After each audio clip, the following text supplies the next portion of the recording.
Hello, and thank you for tuning into another episode of Boozy Bookshelf, the podcast where I relive my favorite childhood books with an adult eye and an impaired mind. My name is Ashley, and this week I'm joined once again by my lovely roommate Crystal. We're reading chapters 6 and 7 of The Vampire Academy by Richelle Mead.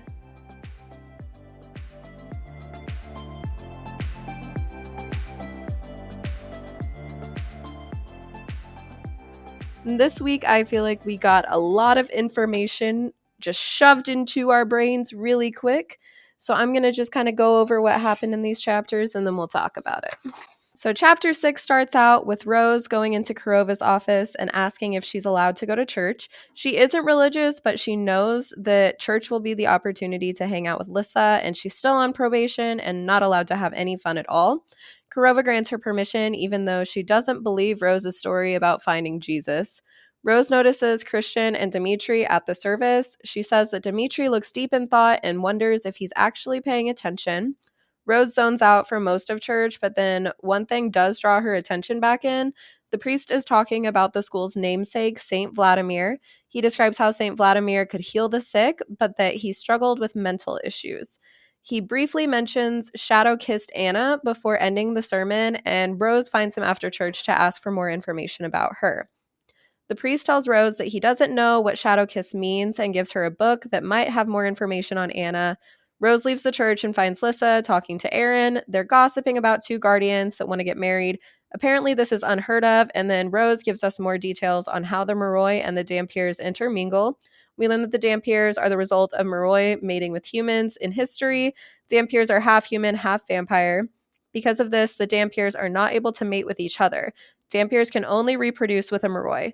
The Dampiers become guardians and protect the Moroi because if the Strigoi kill off the entire race, then the Dampier race will also end. Most Moroi want to raise Moroi children, so there aren't many long-term relationships between Moroi and Dampiers. She says plenty of Moroi men like to fool around with Dampier women before they find a Moroi to marry, which leaves a lot of single Dampier women raising their children in the real world or in communities together. These communities are where the term blood whore comes from because supposedly Moroi men visit them often and the women let them drink blood during sex. Rose says that almost all guardians are men and that there are a lot more Moroi than Dampiers. Most Dampier men accept that they won't have kids because of their guardian responsibilities. And then some Dampier women, like Rose's mother, give their children to the academy at a young age so that they can resume their own guardian responsibilities. Leave Aaron, but then some snow melts off the roof and covers them in cold slush. Rose gives Lissa her coat as Ralph starts making fun of them. Mia joins in the jokes, and Rose accuses her of causing the snow to fall with her water specialty. Rose and Lissa walk away, and Rose suggests that Lissa steal Aaron back for revenge. Lissa says that she isn't interested, and then they split up to go back to their dorms. Rose runs into Mason, who gives her his coat and is very sweet. He tells her that Mia's parents are servants, which Rose respects that her parents are working hard, but thinks that she can use this information against Mia. Then Mason and Rose look through the book that the priest gave her, which reveals that Anna was Saint Vladimir's guardian, but it doesn't say what shadow kiss means. It does say that Saint Vladimir and Anna were bound to each other in heart and mind, which makes Rose realize that they were probably bonded. And then chapter 7 starts out a couple of weeks later, and Rose kind of just has forgotten about Anna. She's still on probation, but she's gotten used to being back at school. Rose and Lissa are trying to lay low and avoid attention. Rose is training with Dimitri every single day, and she's gotten a lot stronger. She says that Dimitri is pretty antisocial and doesn't hang out with the other guardians. She makes fun of the music that he listens to and says that he has a pretty good tolerance for her snarkiness. Rose wants to get better at fighting, but Dimitri keeps making her run laps instead. When she asks him why, Dimitri has her explain what she would do if she ran into a Strigoi. When he disputes her ideas of staking, cutting off their head, and setting them on fire, she realizes that running away is actually pretty useful. Dimitri offers to run with her for the first time, and he slows his pace to match hers, but that kind of bothers Rose and makes her run faster because she really wants Dimitri's approval. And then Mason is walking by and sees them running, and he cheers for Rose, but Dimitri snaps at her for getting distracted, which makes Rose run even faster. She shaves 2 minutes off of her record time, and Dimitri actually compliments her for once. Rose is suddenly sucked into Lissa's head as Lissa feels frantic and scared. Lissa's looking for Rose, so Rose snaps back into her own head and starts sprinting to the Moroi dorm with Dimitri right behind her. Lissa is freaking out because someone left a dead fox just mutilated on her pillow. And Rose remembers a time 2 years ago when they had found a dead raven. She told Lissa not to touch it, but she didn't listen. In the present, Lissa tells Rose that the fox was still suffering when she found it. And Rose asks her if she did the thing without letting the reader know what the thing is, which is getting a little annoying at this point. And Lissa tells Rose that she did not do the secret thing, even though she really wanted to. Dimitri asks Rose what she knows and asks if this is the danger that they were talking about when they ran away 2 years ago, but Rose says she doesn't know anything. And then Rose yells at him to teach her how to fight because she feels like she can't defend Lissa, and then Dimitri just kind of takes her to class. So, what are your thoughts on this chapter? I really thoroughly enjoyed these 2 chapters. We got a lot of answers to many of the questions we had in the previous episodes. I want to start out with, so Rose went to church to see Lissa, and she was intrigued by the term shadow kissed. So when she went and talked to the priest about it, he gave her that book. Anna was Saint Vladimir's guardian back in the day, and we come to find out that she had the same bond to him that Rose does to Lissa. And what are your takes on that? Do you think that's what the term shadow kissed means? So I do remember what shadow kissed means, I think. So I can't really give too much insight onto what I think shadow kissed means, but I did make a note here wanting to know your thoughts on Saint Vladimir and Anna having the same bond that Rose and Lissa have, because I feel like there is some kind of parallel or foreshadowing or something there, because when you look at the direct quote from the book where the priest is talking about Saint Vladimir, it says he was so filled with spirit that people often flocked around him, enthralled just to listen and be in his presence. So great was his spirit, the old text says that he could heal the sick. Yet despite these gifts, many did not respect him. And it made me think about how Lissa was very popular before they left. And even though she maybe wasn't cut out for the Royal Society because it was kind of toxic for her mental health, I still think that there's something to be said about Lissa being able to just encapture all of these people and be in with this very tight-knit group. Okay, so Saint Vladimir was able to heal people. After we found out that there was a fox dead in Lissa's bed, that situation that Rose and her were hinting at, it kind of gave me the feeling that Rose has actually healed animals before, because they brought it up kind of in detail that she's really affected by this, and they kind of made it seem like in the past she was actually able to heal an animal. And maybe that has something to do with what's going on, like why people feel threatened enough to go after her. Yeah, you think it's Rose that heals animals, or do you think it's Lissa? I think it's Lissa. I definitely think it's Lissa that does that, and I think it might have something to do with her specialization, but I can definitely, now that you say that, see the parallel. I couldn't before, and now I do, so that's really intriguing, actually. I think you are finally on the right track. It's about time. I was so confused. I was so confused. Okay, first of all, who do you think put a dead fox on Lissa's pillow? Man, I don't think it was Mia. Like, I really don't. Which we're gonna flip flop real quick. In these chapters, we find out that Mia, in fact, is not a royal. She's doing it to try and keep up appearances, which apparently she did as soon as Alyssa and Rose left. So, what's your take on that? Like, that does lead me to believe that she might have had something to do with scaring Rose to get away, because why would she try and steal her thunder as soon as she left? I think that Mia just kind of struck while the iron was hot. I think that she saw an opening and took it. I really like that it says in the book that Rose respects that her parents actually are hardworking people, but she still thinks that she can use the information against Mia because she hangs out with all the royals. I mean, yeah, she does think that she can spread that information to kind of dampen her social standing, but they kept bringing up the person her parents work for, which I can't pronounce. Do you know how to pronounce that? Drozdov. Let's go with Drozdov for now. Okay, Drozdov.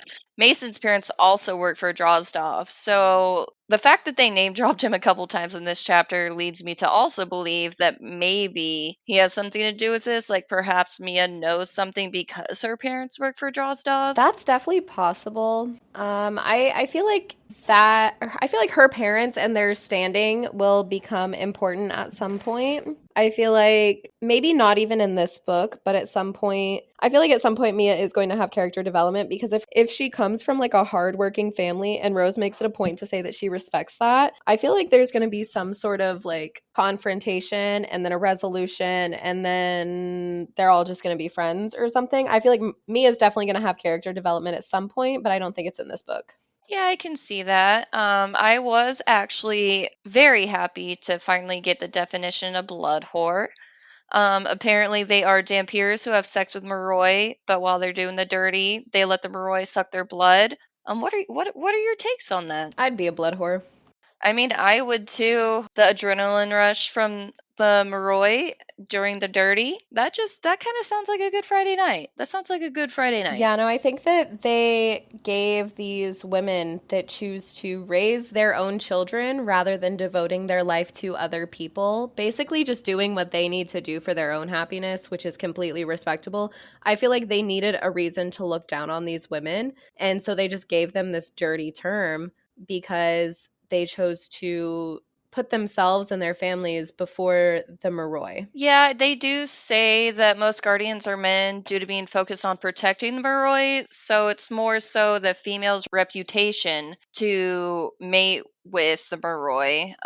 There are little colonies of quote unquote blood whores that just take care of their children and have that good Friday night. And I don't think it's really cool that they're looked down upon like that, though, because I mean, we all know the Moroi are doing stuff they really shouldn't be doing. I mean, they say they love to party, they love to have sex with Dampiers. They do bring up that Moroi women really don't sleep with Dampier men, but the Moroi men love to sleep with Dampier women, which we kind of touched on in the last chapter. I thought it was kind of cool that that's why the Dampiers protect them, though. Actually, I have another point. When Dimitri is questioning Rose about how she was going to kill a Strigoi if she ran into one out in the real world, and Rose was like naming all the ways that you can kill a Strigoi. So the ways that you can kill a Strigoi is you can stake them, I'm assuming in the heart, with a silver stake specifically. You can set them on fire, or you can cut their head off. So I'm thinking, why are the Dampiers who have no special abilities protecting the Moroi when there's a good population of Moroi who specialize in fire capabilities and they could just really just handle the whole thing? All right. They did bring up that the Dampiers are actually part of vampires, so they have like the speed and the strength, but they're not inhibited by the sunlight or the need to drink blood. And I think that plays a big role. So they're like super juiced up humans that are able to fight and be fast. Whereas the Moroi, yes, despite they have powers, there's also going to be times when they're weak without blood. There's going to be times like if they were out in the real world, Lissa's not going to have everything she needs like she would at the academy. Like, what if it's a day where she's weak? And honestly, I feel like Lissa just needs a guardian in general because she is, as of now, the last one in her bloodline. I do agree that she needs someone protecting her. But like if you look at Christian Ozera, if he were with Lissa, like if they were to end up together and just get married, like he could protect her. Like they could be anywhere in the world, and if a Strigoi comes at them, he could use his mind to just set them on fire before it even becomes a problem. I feel like Lissa needs to be searching out fire specialty Moroi and not trying to have Rose just bend to her every whim. Do you think she'll be jumping into her brain during the dirty later on when they're of age? Oh, absolutely. Because Rose says that she gets sucked into Lissa's head when she feels strong emotions. And what stronger emotion is there for a teenager rather than when you're doing the do? Man, I don't know what just made me think about that, but now I'm kind of uncomfy. Imagine jumping into my head or me jumping into yours. Like, what? I would never have sex again, honestly. Oh my gosh. Wait, I have a question. How do you have any theories as to how this bond formed? I know that you said last week when we touched on this a little bit that you thought that maybe they were just that close and it was like a trauma bond from the accident. After what we talked about earlier today, where I gave you that parallel, do you have any different theories? I really don't, because my parallel earlier was that Lissa can save animal. Did she save Rose? Did Lissa save Rose at some point? In chapter 7, they hinted at the fact that Lissa was able to heal animals at some point after we found out there was a fox with their neck slit in her bed, which leads me to believe she's like Saint Vladimir in some way because he was able to heal people and nobody really took him seriously. And Rose is trying to get Lissa to stay quiet about that. But other than that, I don't really see any other parallels. I don't really see how that would go with what's going on now. Do you think that that's the big secret thing that Lissa did that they kept touching on in this chapter? Because they said multiple times towards the end of chapter 7, and they've mentioned this before a little bit, but it's always been like a secret thing. Like they have this secret thing that they don't want to talk about, that they won't even tell the reader, even though we're in her brain. What do you think the secret thing is? Rose died from the bad thing at the school, and Lissa somehow resurrected her, and now they're bonded. Do you think that that was from the bad thing at the school, or do you think it happened in the car accident? Oh my freaking Lanta! Yes, because it's been happening since the car accident. Did Lissa save Rose's life during the car accident, after the car accident? Did she? You're kind of leading me to believe that Alyssa saved Rose's life, and that's where the bond came from. And maybe that's why Anna and St. Vladimir were so close. So I don't think that I led you to believe anything. I think I just gave you all the information that was given to us in a consecutive order. You helped my two brain cells come together. It's all right. I want to talk about Dimitri for a minute. Why does Dimitri go to church? Rose just goes to hang out with Lissa, but he doesn't really seem like he's paying attention. He doesn't take communion, though. Is he there because he blames himself for what happened to his last charge when he died? Or does he maybe feel guilty about the Strigoi that he's killed? I feel like he might be there to make sure Lissa's not in any danger. I mean, he is her second guardian now, but I also feel like he does care for Rose on some level. So I think he's also there to keep her in check because he knows she's a firecracker. That brings me to my next point. Does Rose want Dimitri's approval as they're running because he's her teacher, or does she have a crush? I think it's a little bit of both. It's just kind of like it came suddenly out of nowhere, and then I think it's a little schoolgirl crush.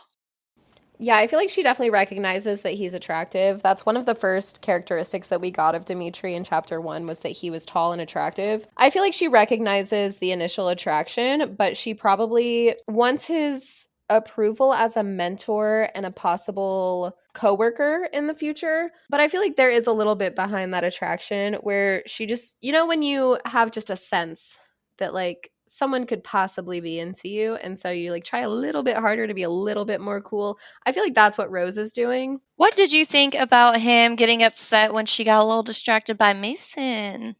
My next note literally says, did Dimitri snap at Rose about getting distracted by Mason as a teacher, or does he have a crush? Because I think that he also had an initial attraction. I feel like it was one of those situations where he just, got the rage real quick and didn't know why he was getting the rage, and so he acted on the rage, and then later he maybe was like, why did I do that? Facepalm moment. Yeah, I feel like he probably feels more responsible for her than he maybe should.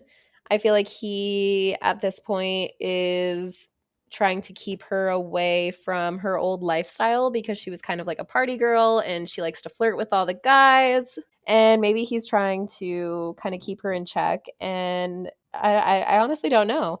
Is he grooming her? I don't know. I don't think he's grooming her. I don't think they realize what like in themselves that they're attracted to one another. Okay, first of all, I promised myself I wouldn't do this, but Dimitri is 24 years old. Can you imagine? We are 25. Can you imagine looking at an 18-year-old and like the 18-year-old gets catcalled by someone? Anything below 23, even that, I'm just kind of like, those are babies. Why is that happening? Did we talk about the secret thing? What did you say the secret thing was?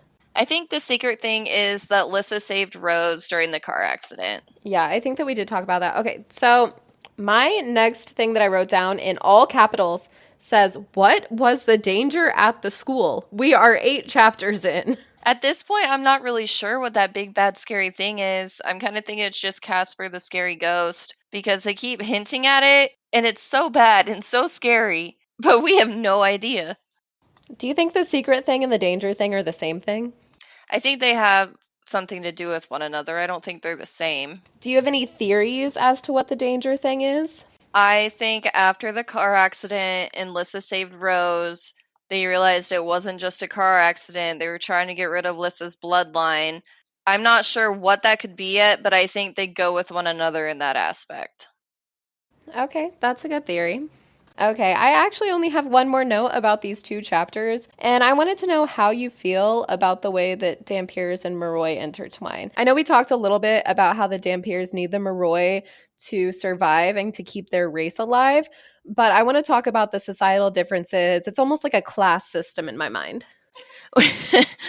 We found out that Dampiers cannot mate with one another or with humans. They can only have babies with Morois. And I think that's kind of cool because it kind of makes sense as to why they protect the Moroi. It makes sense that if that's their only way to keep their bloodline or their race going, it makes sense that they'd want to protect them. What do you think about how the Moroi have started treating guardians as if they are just expected? They are staff, especially the royal Moroi is what I'm picking up on. Every royal Moroi just expects any Dampier in their vicinity to just take care of them, basically. They're taking advantage of the fact that the Dampiers need them. And I think that's really messed up. The Moroi know that the Dampiers need them to survive, to keep carrying on their heritage.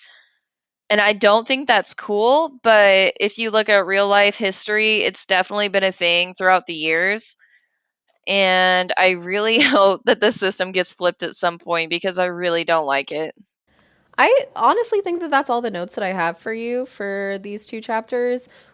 Really, nothing happened. It was kind of like filler for me. Like, we got a lot of information really quickly, but I don't feel like anything big happened until the very end of chapter 7. And we don't really have any information about what actually happened. So I feel like we should just read another chapter and then we'll come back in and talk for more. I will say that this was the first chapter in this book where I was actually excited to keep reading. And I don't mean that in a bad way. Like, I read a lot of books and I have lately been reading the Bridgerton series. And so whenever I finish a chapter, I read this book for this podcast.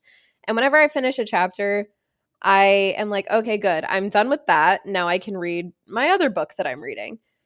And this was the first time where I like wanted to keep reading and I was like, damn, I can't keep reading because we have to talk about it first.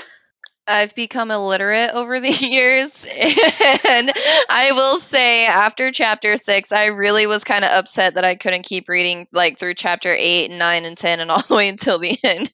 But this really sucked me in and it kind of reignited the flame of my love for reading. So thank you for the idea. I feel like if I were just reading this book for fun, I would finish it in a day and I would be very eager to continue the series. But it's really difficult for me to take notes and make a whole podcast episode when nothing really happened in these chapters. These are filler chapters. And granted, these are filler chapters that I could get through in like 5 minutes if I were just reading it for fun and speeding through. But I am really excited to keep reading. And I have some friends on Twitter that have been telling me that this is the worst book in the series as far as like this is the most adolescent. Like the rest of the books get more mature themes and they get more intense, like some dark shit happens. And I'm really excited for that, honestly. I feel like I just want to get through this first book. So let's read chapter 8 and we'll come back. Hey, it's Future Ashley in editing. If you're still here and you enjoyed this podcast, please leave us a 5-star review. It really does help us out. You can find us on Instagram and TikTok by searching Boozy Bookshelf, and you can find me on Twitter at Truly Tripping.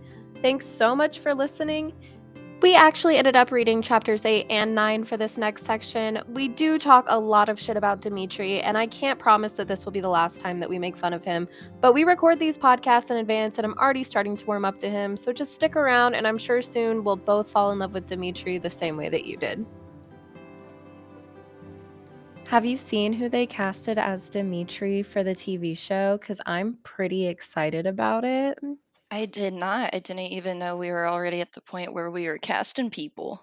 I'm actually pretty sure that they've finished filming for the first season. So it's going to be a show? I thought it was movies. No, it's going to be a TV show, and it's by the same person that directed Vampire Diaries.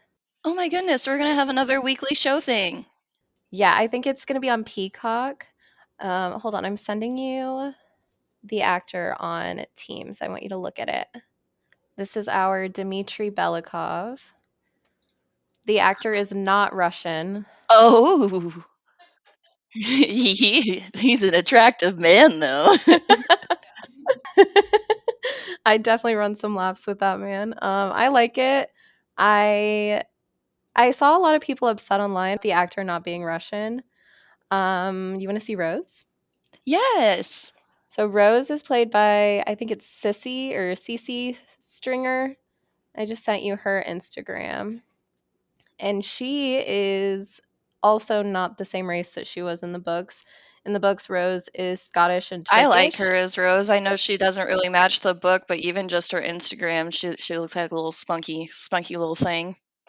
Victor Dashkov is gonna have a husband in the show, and they're gonna have two adopted daughters. It's really difficult to find anything about these actors online, honestly, from what I've seen. Are they trying to keep it hidden?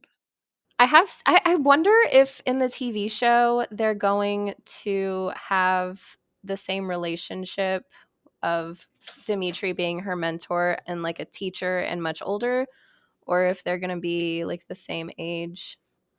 I'm hoping that the TV show actually does change quite a few things. I am enjoying this book as it's written, but I don't see a modern day TV show having such an age gap where one of them is underage. I'm wondering if it'll be like a college instead. I feel like it'd be easy just to up their age a year. Yeah, just to make them like college kids instead of like teenagers. Yeah. I actually really like that they've changed the race of most of the characters. I saw a lot of people on Twitter were upset because the Russian culture isn't being represented, and Russian and Romanian culture is not represented as much as it should be in like film and TV, and this was a very good opportunity for them to show off that culture. Well, I'm excited. I didn't know that they had already probably recorded it. But they get a lot of viewers so it doesn't like get cut short. Yeah, me too. I hope that we at least get a full season. I think I saw something about Miss Oh, I did see something about this. So I saw on Twitter that Mia Rinaldi's name has been changed to Mia Carp. And so I'm assuming that Ms. Carp would then be Mia's mom in the show. That'll be a twist. That'll be a twist. I also saw some people wondering if the second adopted Dashkov daughter was Lissa. Her parents would have died, so she would have needed a legal guardian anyway. Could see that. I'm also pretty excited that they're making Victor gay. Yeah, they kind of like that. I like that little twist. I like that twist a lot because I honestly can't name a gay vampire in history. I'm excited to see where they go with this show. I heard some rumors about it possibly coming out in the next month or so, so that'll be cool. So we got to definitely get through the first book by then. Okay, so chapter 8 starts with Rose being angry about the fox, and she fights harder than usual in class. She finally wins her first fight, but gossip has been spreading, and everyone seems to know about the fox already. Rose asks Mason if he thinks that Mia is behind the fox, but neither of them think that she would do something that crazy. The girls meet up with Natalie at lunch, and she won't shut up about it. And then Lissa mentions the secret thing again. She asks Rose why she pretends it didn't happen, but we still don't know what this secret thing is. Jessie shows up and invites Rose to hang out, and she has a spark of rebellion and agrees. The girls go to their animal behavior class where they're learning about wolf packs. Ralph accuses Lissa of killing the fox and makes a gay joke about Rose and Lissa, and then suddenly bursts into flames. And I'm not kidding when I say that he literally bursts into flames and starts screaming, followed by laughter from Christian Ozera, who specializes in fire magic. He gets sent to Kurova, and everyone is understandably shocked. Moroi don't use offensive magic, and then Rose gets worried about Lissa hanging out with him because Christian seems to be a little unhinged. And then later that night, Rose gets a sneaky feeling from Lissa through the bond and figures out how to force her way into Lissa's head. Which brings us to chapter 9. Rose snaps into Lissa's head. Lissa sneaking into the church attic again. It appears that she was supposed to meet Christian because he's waiting for her. Christian says that he got suspended for a week and admits that he set Ralph on fire for Lissa. She thinks that he wanted to do it to break the rules, but Christian believes that Moroi should be using their powers to fight. He also noticed that Lissa uses compulsion pretty often, even though it's forbidden. Apparently, Lissa is better at compulsion than most Moroi. She can compel Dampiers and Moroi rather than only humans. Christian notices scars on Lissa's wrists. He doesn't mention them, but looks at her with very kind eyes. Rose gets back into her own head and sneaks out to meet Jesse. She tells Jesse about Mia's parents being custodians for the Drozdovs because she knows that he will spread the gossip around school. They start making out and he takes off her shirt. Rose tells him that she isn't going to have sex with him and he hesitates for a moment before agreeing. Jesse kisses her neck and Rose gasps when she feels his fangs. Jesse realizes that Rose gasps from excitement and thinks that she wants him to bite her. He realizes that she must have been feeding Lissa while they were away from school. Rose denies it, but Jesse doesn't believe her. Suddenly, the door bursts open and Dimitri enters the room. Dimitri charges across the room and grabs Jesse by the shirt, tells Jesse to get out before he gets in trouble, and tells him that if he finds them in this position again, he will hurt him. Jesse runs out of the room and Dimitri turns his anger on Rose, but when he looks at her, he shifts and looks surprised. Rose describes it like he's never noticed her before that moment. Dimitri studies her face and her body. Rose starts to feel hot and says that the look in his eyes does more to her than any of Jesse's kisses had. Describes the power and strength that radiates off of him and wonders how that would translate into sex. She wants him to touch her, but immediately is embarrassed by the thought. Dimitri's expression hardens and he tells her to get dressed. He tells her that a janitor reported her and tells her how stupid she's being. She thinks that he's talking about her probation, but he tells her that she shouldn't be getting hot and heavy with a Moroi because they like to brag. He says that if she makes herself look cheap, it will reflect badly on him and on Lissa. Dimitri tells her to try not to throw herself at anybody else on the way back to her room. Rose asks if he's calling her a slut, and he says that he's heard what the male students say about her. Tells him that she just wants to have fun while she's still young, but Dimitri reminds her that next year someone's life will be in her hands. Brings up Ivan Zeklos, his charge that died, and says that one distraction could cost Lissa's life. Points out that Jesse is also a Zeklos and realizes that Dimitri is hurting over losing his friend. Dimitri is surprised and then reminds her that the Moroi have to come first, just to teach her how to fight if she promises to stay dedicated and not get distracted again, and she agrees. And I have a lot of thoughts about this last scene here because Dimitri seemed very aggressive with Jesse. He kind of bursts in there and he's described as picking him up by the shirt almost and just kind of going crazy towards him. And is this because he feels responsible for Rose as her mentor, or is this another unexplained bout of jealousy? Jesse is a Zeklos. So I'm wondering if it's kind of the fact that it's his old Moroy's bloodline with the fact that it's Rose. Yeah, Rose does mention very briefly that Jesse is a Zeklos, much like Dimitri's old charge was. And I'm not for sure what would make him react in the way that he did other than jealousy, but I could see we do get a little bit of a story of how Dimitri ended up guarding his last Moroi, and he says that he became friends with this Zeklos Moroi when they were in school, and he was requested to be his guardian, and he took it, and then his friend died while he wasn't there. And so I'm wondering if he took the aggression of his friend dying out on Jesse because he's a Zeklos and because he found Jesse in this predicament with Rose, or if he's just having some sort of jealousy that he doesn't understand in his own brain, because it doesn't make sense for him as an adult and as her mentor to have feelings for her, but he obviously feels something when he sees her in this situation.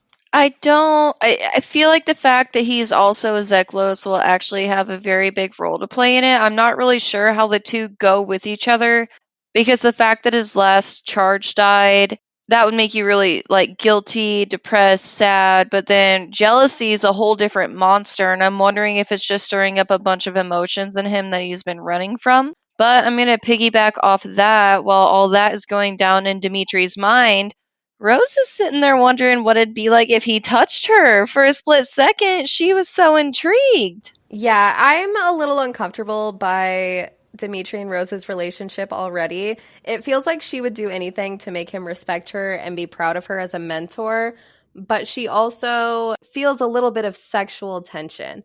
Dimitri seems to notice Rose for the first time as she's sitting there shirtless in front of him, and she says that the look in his eyes does more to her than any of Jesse's kisses had.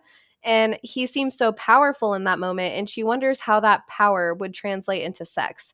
And I feel like this is the beginning of a sexual tension building between them, but she's also so concerned with making him respect her and see her as an equal, as her mentor. And I feel like this is just the beginning of something toxic. I feel like she's kind of confusing respect and attraction. I feel like the fact that she wants to impress him so bad. I mean, of course, whenever you like a guy, you want to impress them. You want to like kind of be on the same wavelength as them. And I'm kind of wondering if she's confusing the two.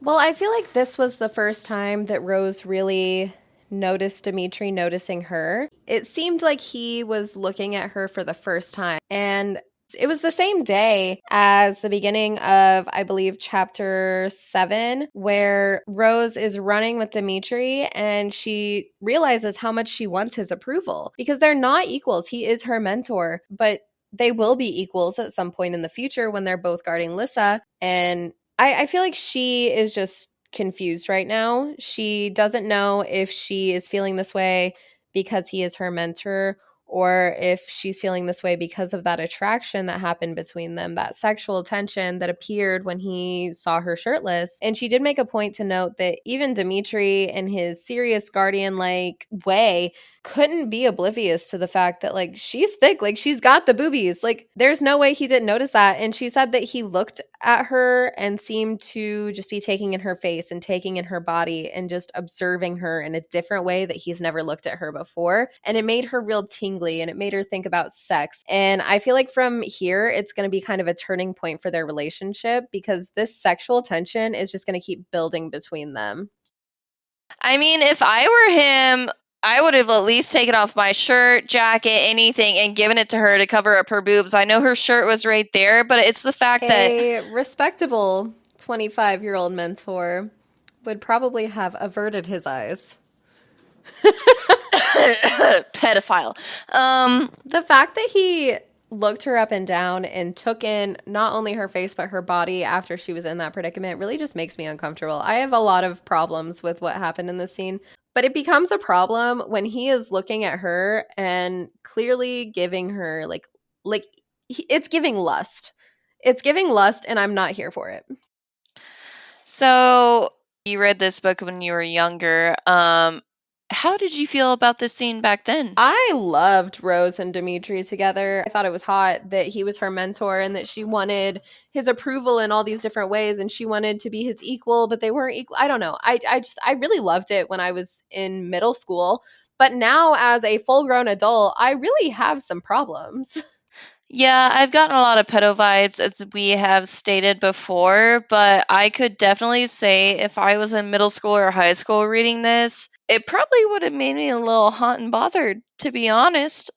Like those intense stares, like the way that Richelle Mead explains these things reminds me a lot of what made me love Twilight. If you're feeling the way that I'm feeling, I think that Richelle Mead does a very good job as an author of making this inappropriate relationship seem okay from the narrators. I feel like Richelle Mead does a very good job of not making Dimitri seem like a pedophile, but I also really did not like that he basically insinuated that she was a slut. He slut shamed her a little bit, and I have an issue with that because it almost seems like he feels like he has some sort of claim over her, even though he's just her teacher. I understand that in a year, by default, his life will also be in her hands, but she's 17 years old and she has been on lockdown since she got back to the school. She has not done anything fun in weeks. So I feel like she's entitled to this moment just to live her life because she hasn't been living her life. She's been locked up in her room. She's been training with Dimitri. Dimitri really doesn't talk to her. Dimitri's antisocial. She makes fun of him and calls him comrade, but that's really all they got going for him. I feel like also she is a little jealous of Lissa and Christian having their little flirtatious thing that they have going on. I don't think that she's jealous of the fact that Lissa is finding a man that makes her happy, but I do think that she is jealous of the fact that she is not finding a man that makes her happy. Whew, that's a lot to take in there. So I would start out with the way he described Rose in the book was cheap. I remember specifically when he sent her back to her dorm, he asked if she could make it without throwing herself at anybody, and that really rubbed me the wrong way. I feel like he's using their age difference to his advantage, kind of slut shaming her. He knows that she idolizes him in some way, shape, or form because everybody does. And I just really don't agree with what that, or I guess I just really don't agree with the feelings that made him act that way. But then he also said at some point that she's trying to live up to her reputation. And this whole part right here, I just really didn't like it. Dimitri, I did not like him at all in this sense. When I first read this book, I loved Dimitri, but so far I'm not impressed by Dimitri. Yeah, he's a badass, but like he doesn't seem like a very good character, honestly. And I'm sure that anybody watching this probably also loves Dimitri, but I'm sorry. I don't think that I'm going to respect Dimitri until I get some sort of background into this because I'm sure like that he feels responsible for as her mentor, but he's definitely feeling some emotions that are beyond the mentor relationship. And he's not just her teacher anymore. He's starting to feel responsible for her in other ways, like socially, and her standing in society is going to start affecting him. That these books were written in that teen dystopian era where these romanticized inappropriate relationships were okay and that they didn't really age well with time, but I can kind of see what she was doing, like that slow build up, just that slow burn. I don't really think Dimitri's a bad guy per se, but like you said, the fact that he paused and looked, it was not an innocent pause. Yeah, no, I feel like he is noticing her in a way that he's never noticed her before. And I'm sure that he's struggling with it internally, and that's why he reacted with such rage towards Jesse. He said in that scene that a janitor reported them being in this room together, and somehow he ended up being the person to come get them instead of like Kurova or somebody that's going to take them to Kurova. And Rose is already on thin ice. She's already on probation. So if she were to get caught and sent to Kurova, then she probably would have been expelled and she wouldn't be able to be a guardian. I feel like the janitor story was bullshit, to be honest. I don't think he has a bond to anybody the way that Lissa and Rose do, but I think he picks up on people and their intentions in general. And after the day that Rose just had with the fox, I think he knew she was going to need some kind of outlet. And I'm pretty sure, of course, he would know that that's the only, like, not guarded place. So I definitely think he was full of shit with that. So when the whole outburst started and he burst in, I gave him the benefit of the doubt. And when he was going off on Jesse, I kind of understood where he was coming from. But then when he turned to Rose and started slut shaming her, I got more jealousy vibes. Had he been just a mentor, he would not have gone about it that way. But I feel like he tried his best to be the mentor and kind of love interest, even though we're not sure about that yet. But I'm going to move this along and I'm going to choose another point. Actually, before you move on, I have one thing to add to that. Rose seems to be breaking through the walls that Dimitri has put up. And it definitely does surprise him because it's even mentioned in the book that when Rose points this out to him, he looks surprised for a moment before he composes himself. And she seems to under you said before that they don't have a bond, but I think that they do have a bond in a very different way. I think that they are very similar people. And I've experienced relationships with like that in the past, whether it be a friendship or an actual relationship where you feel like you are the same person and you can guess what the other person is feeling before they say anything or react to anything. And I feel like that's kind of what's starting to happen between Rose and Dimitri. It seems like she can just see through all of the walls that he has built up because they react very similarly to every situation. They both have a temper, they both get heated and act without thinking.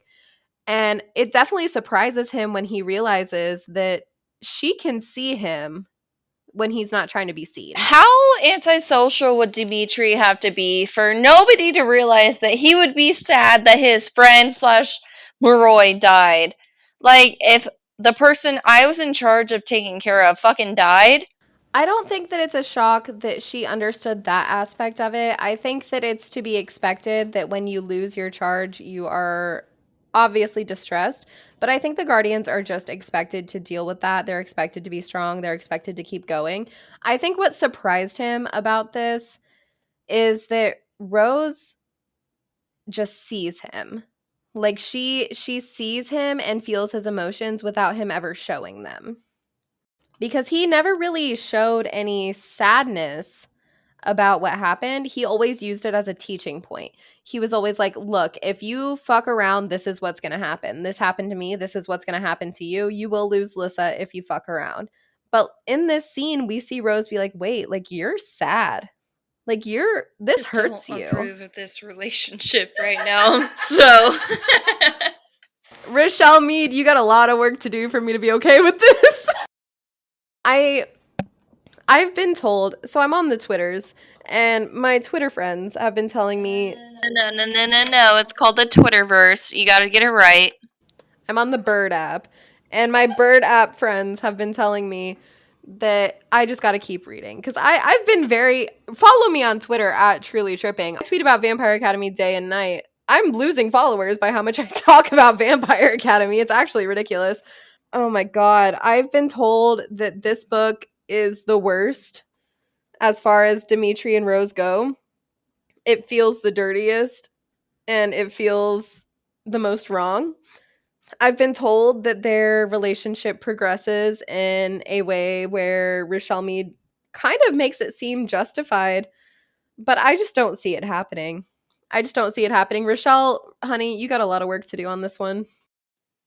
But it goes without saying, we love you, Richelle. Otherwise, we would not be doing this. But moving along, the animal behavior teacher, how there's an alpha in every pack of wolves and whatnot. And I was just wondering what you thought about that in relation to the royal social status. I think that this was a direct hit by Richelle Mead. She basically was like, I don't know how to explain the royal social status, so I'm going to give you another means of explaining it without telling you that that's what I'm doing. I feel like she was trying to point out the fact that Lissa used to be the alpha in the school. And so, in some folklore, wolves and foxes go hand in hand, where the wolf is always the predator and the fox is always the prey. Do you think this is a prelude to Lissa being the prey? didn't even think about that, honestly. I wasn't even aware that that was a thing in folklore, to be completely honest. But I could definitely see that. No, that actually makes a lot of sense. I think that this entire passage of them being in that class and witnessing that lecture and the fact that that lecture was included in the book was definitely on purpose. I feel like Richelle Mead was trying to illustrate the fact that the Moroi chain of power, even in this high school, is the same as a wolf pack. Like Lissa used to be the alpha and then she disappeared and now Mia's the new alpha and they have to have a power struggle to see who's going to get the alpha male. The funny thing is, I feel like if Lissa were to beat Mia in one round of Jenga, the whole power struggle would be gone. It would be done.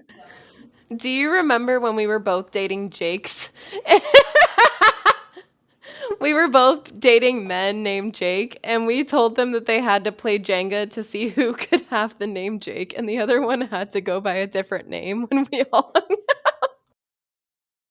And I lose at Jenga every time, so nobody ever won. I won. I won every time.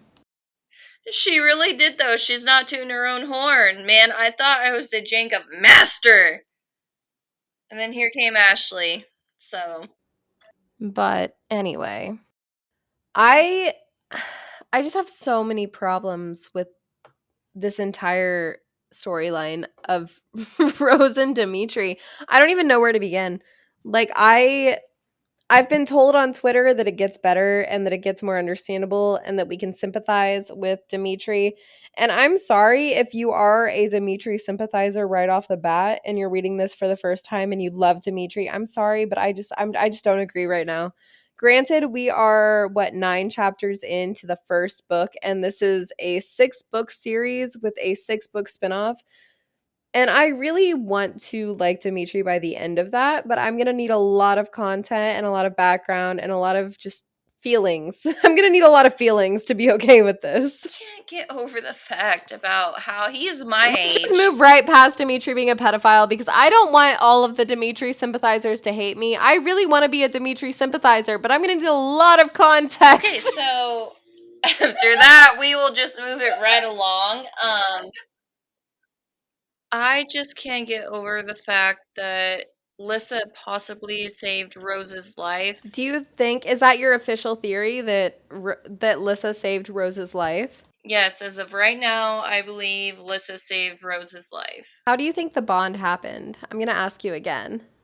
I think during the car crash, Rose died and Lissa somehow saved her with her powers or whatever it is, her specialty. But I also think that Lissa might carry some guilt for not being able to save her actual family, which I think brings a whole other layer in. Why was she able to save Rose and not her family? Okay, so do you think that the reason Lissa's mental health declined after the accident was because she didn't save her family? Or do you think it was because of something else? Because I know the answer and I really want to hear your opinion. I definitely think it was because she couldn't save her family. I feel like the fact that before she left, she was apparently a bad bitch, like headstrong. Nothing really got to her, but then she couldn't save them. She could only save Rose, and then they ran. I really like that you're figuring some things out. I'm pretty good at this game, man. If I do say so myself, I'm patting myself on the back. No, you're doing great. To be fair, I laid out all the evidence for you and then you figured it out. I made a note here saying that Rose seems a little jealous that Christian and Lissa are bonding. And I wanted to know your feelings on it. Does she feel exiled by her probation? And that's why she wants to hang out with Jesse. Like she's not jealous that Lissa is bonding with somebody else per se. I feel like she would be happy that somebody else is making her happy, but she feels exiled by the fact that nobody else is making her happy. She sees Lissa at school and she sees Lissa at church on Sundays, and she's otherwise exiled to practice with Dimitri, who's mostly antisocial, and by herself in her room because she's given a much harsher punishment than Lissa because of just the way that the status works in this world. On the contrary, I think it's the exact opposite. I feel like Rose had this special connection with Lissa. She was the one that fed off of her. She was the one that she confided. Rose protected Lissa for 2 years. And if I were in Rose's position, I can see myself definitely feeling jealous that somebody gave the person I cared about the most the comfort and compassion that I gave them, that they're getting it from somewhere else. I don't think she ever saw that coming, honestly. I really don't think Rose ever saw Alyssa opening up to somebody else. How do you feel about Christian setting someone on fire for Lissa? Honestly, at the end of the day, I thought it was really cute. He knew his defense magic. He knew he wouldn't burn them. It was just a scare tactic. I really don't see why. Okay, I guess I do see why it was such a big of a deal, but he knew what he was doing. It's the school's fault for not teaching defensive magic, which means nobody understands it. What did you think about Christian noticing the scars on Lissa's wrist and not bringing them up, but just looking at her with kindness?